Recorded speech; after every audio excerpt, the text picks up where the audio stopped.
Today we're gonna talk about Nike SB Dunk Hawaii.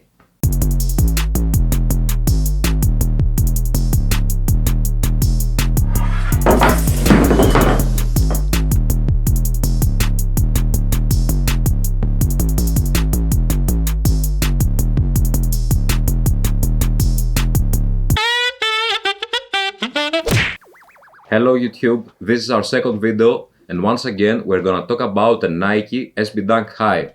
Now before we go into Hawaii, a few words about our channel. We aren't endorsed by any company and these videos are personal opinions with respect and responsibility to both the products and you guys, the viewers. I guess everyone who is watching an SB Dunk review knows the struggles behind obtaining a pair and how difficult it is to keep going. So the only way to support our effort is by subscribing to our channel and possibly share the video to some sneakerhead friend of yours. The concept behind these outstanding sneakers is Hawaii and I guess the intention of Nike is delivering something that you can wear fearless during summertime. The looks speak for themselves. Combining vintage style with modern zoom technology in the heel, Nike delivers a solid sneaker that will probably raise its value over time. Hidden pocket at the tongue give us the opportunity to stash things and hide them securely under this innocent looking pair of sneakers. The reason why Yana got the pair in first place is that she needed something to wear in our summertime escapes and to beach bar and walks that feel fresh and comfy. And I think that Nike nailed it this time. You can either wear them with board shorts or bikini and still look cool. Let's take a closer look to the materials now. I have to take Niffler down.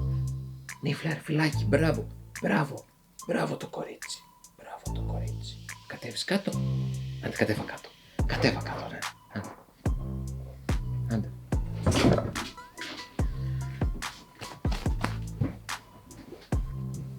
Let's take a closer look to the materials now. Tearaway upper are a new thing for Nike. Only a handful of sneakers include this, but somehow the Hawaii Dunks totally feel not forced or wannabe lifestyle. This is the true thing. This featherweight fabric hides some funky materials underneath and gives you the opportunity to change the looks after some heavy wear. If you scratch out this area and also this area and also the back area, it reveals some type of grass and I believe you already know. That's why you're watching this review, right?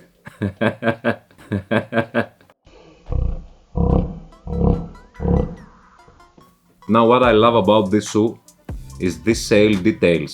The fabric, it's something like canvas and also canvas on the tongue, on the soles and of course sail on the outsole. They can hold a lot of dust and it doesn't really affect your look, you know. You can just wear it, you don't have to be afraid about anything. Just avoid some heavy mud, a lot of mud or some mud pools or whatever and you will be good to go. Now these come with orange and green laces. Orange are fire. They match the tongue. They match this small part of the outsole. This, you shouldn't wear them. Keep them, stash them. Wear them only once in a special occasion or whatever because you don't wanna ruin them. I doubt that you will find the same color anywhere. It's a very vibrant orange, right? I don't remember Nike using this color in any previous dunk, if I'm not mistaken. But this guy here is what you have to go with. I would personally use this every day because I want some heavy grinding on the shoes, you know. I want to destroy it a little bit. And this is the only lace that is so boring. It matches some green underneath layers, but who cares, you know. So these green laces are for everyday use, period. Don't destroy the sail ones, don't destroy the orange ones, you will fucking regret it. Now, this color could also be described as the drinking laces. If you want to drink, this is the color. If alcohol spills over the shoelaces, no problem. Or pineapple or cocktails or whatever, you know. You will not have any kind of problem with this color. because it's super boring. I don't know why they did it, but it's super boring. It doesn't even match the shoe. It's just boring. It fits true to size, but the fit is snug. I wouldn't recommend them for wide footers at all. Going up half a size is not an option here. This will be too long and will feel like bananas. If you are wide footer, avoid spending your money here. I'm not sure that they will break in nicely or you will be able to survive the process. If anyone is a wide footer and have them, let us know your opinion in the comments, please.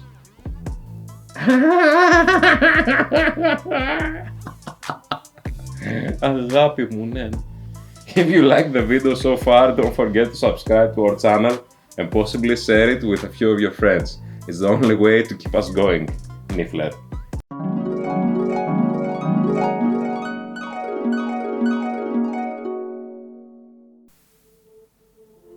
Hey guys, I'm here today to talk about how to identify a true Hawaii SB Dunk from a fake one. Firstly, I have to say that I bought this pair from StockX. One day while on vacation, I found them at a really good asking price, in fact the lowest price ever on my size up to that point.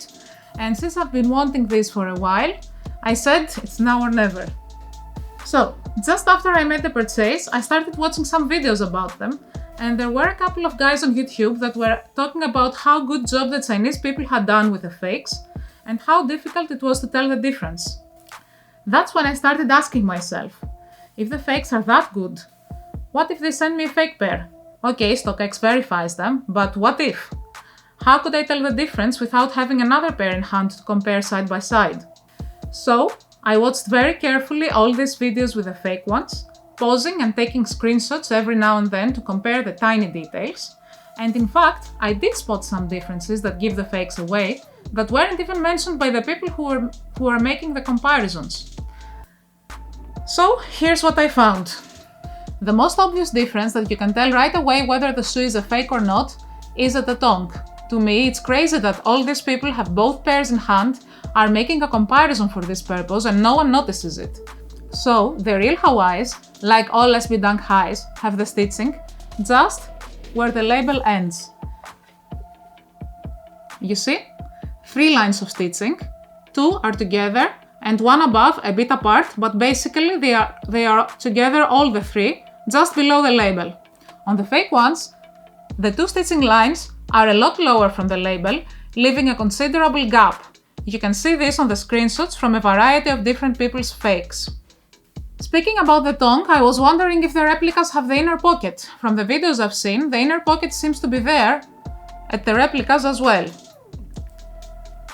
Another important giveaway of the fakes is the insole. The real Dunks have a solid insole with the zoom cushion clearly cut at the heel and the other black material properly sized and placed where it should be according to the shoe size to properly support the foot. Now, when the Chinese people are making these reps, they don't care about comfort and proper foot support, they only care about how the shoe will look like the original. So when they make the molds for these materials in order to cut down on costs, they don't make a different one according to the shoe size. They just make one for a relatively small size and use it on all shoes. That's why in this screenshot, the gap between the black material at the end of the insole is much larger at the fake one. They probably use this black material as is for all sizes, whereas on the original insole, it has a size according to the foot size it should be supporting. You can also notice how badly cut the zoom unit is, and I guess there must be a difference in the feel as well, because it's very difficult to replicate technology. You can see how bad the materials are, even from the upper side. They are outlined from above. Imagine how thin this insole must be. There are some differences on the outsole as well. If you look closely at the orange material on the outsole, you will notice that the fake Nike SB logo has a thinner font, while the original one has a more strong and cleanly shaped font. Also, the original one seems to have some kind of texture on that tab, though this doesn't show clearly on the rep, and the YouTuber Rep Mafia only mentions that the original has a brighter orange color. In any case, if you read general articles about how to spot fake Nikes, one of the things commonly mentioned is indeed the fonts, especially on the labels, how consistent and strong and vivid they are, because this has to do with the branding's identity. On the overall looks, I noticed that the fake ones tend to make ripples on the outer thin blue fabric, whereas the original one, as you have already seen in this video, is perfect. However, this might not always be an obvious giveaway, since some replicas might have got this right. One thing that all users do mention as the basic giveaway is that the fakes don't have the extra laces, so if you bought resale and you don't get the extra laces, start examining your shoes very carefully. There are a couple more things that these YouTubers mention, so if you are interested on the subject, you should check their videos as well. I only wanted to mention the things I personally noticed and I didn't find mentioned elsewhere. Now, time for the on-fit looks.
That's it, guys. We're gonna eat the pineapple now. Stay safe and keep an eye because a video is coming with Nike Dunk High by you.